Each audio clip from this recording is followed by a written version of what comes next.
Il-kap nazzjonalista Adrian Delija biddel il-pożizzjoni tiegħu u ċeda l-pressjoni tal-fazzjoni ta' Busuttil.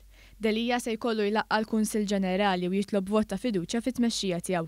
Fit-tmiem il-laqgħa tal-Eżekuttiv li ntemmet f'nofs il-lejl, Adrian Delija taħt pressjoni qal li se jkollu jlaqqa l-Kunsill Ġenerali.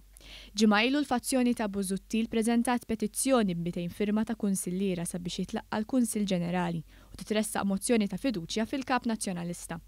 Iżda Adrian Delija qal li kienu li fil-laqgħa tal-ħamis propona li jitlaqqa l-Kunsill Ġenerali straordinarju. Il-Kunsill Ġenerali li kellek sejħiet anki kellem petizzjoni biex tlaqqa l-Kunsill Ġenerali. Fil-Kunsill Ġenerali hemm tkun qed tieħu dan il-vot li jridu tieħu vot ta' fiduċja fit-tmexxija tiegħek. Il-Kunsill Ġenerali mhux se jiddiskuti biss il-vot ta' fiduċja, jekk trid issejjaħ l-vot ta' fiduċja.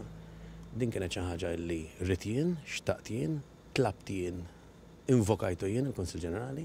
Il-vot mill-kunsilliera fit-tmexxija ta' Adrian Delija se jittieħed fis-27 ta' Lulju.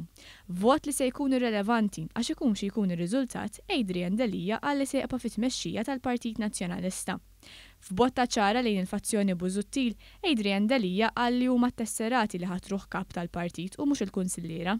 Qal li huma t-tesserati li jridu neħħuh minn kap, anke jekk it-tesserati mhumiex mitluba jivvutaw f'dan il-vot ta' fiduċja li se jittieħed fih. Mela id-deċiżjoni dwar l-għażla, l-ħatra tal-kap u t-tneħħija tiegħu qiegħda biss f'idejn it-tesserati. Sabiex jipprova jikkuntenta lil fazzjoni Busuttil, Adrian Delija biddel il-pożizzjoni tiegħu dwar is-sejħa l-vot ta' fiduċja fit-tmexxija tiegħu. Jien wara t-telf elettorali ta' Mejju li għadda, Adrian Delija tenna l-bosta drabi li mhux se jitlob vot ta' fiduċja. Fl-4 ta' Ġunju Delija kien qal li hemm sezzjoni fil-partit li ma tridx taċċetta l-pożizzjoni tiegħu fit-tmexxija tal-partit u billi jitlob vot fit-tmexxija tiegħu mhux se jakkwista xejn. A section not only of the party but maybe also of the electorate who were reluctant to accept my position in the party. By actually going for a vote of confidence today, what do you gain? Saħansitra Delija kien qal li mhux se jisma' mill-eks kap nazzjonalista Lorenz Gonzi li appellalu biex jieħu tmexxija tiegħu għal-test wara t-telf elettorali. Dr. Lorenz Gonzi li qallek biex tieħu tmexxija tiegħek għal-test. Ħadd tisma' minnu dan għandu esperjenza fil-politika. Le.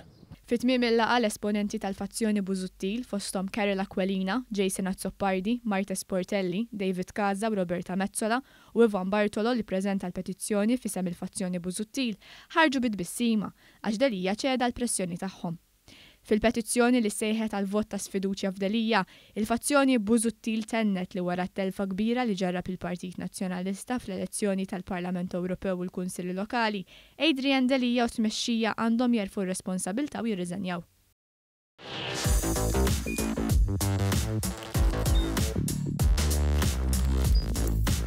Idħol fuq one.com.mt u hemmhekk tista' tara l-programmi kollha li jxandru fuq One permezz ta' One Play.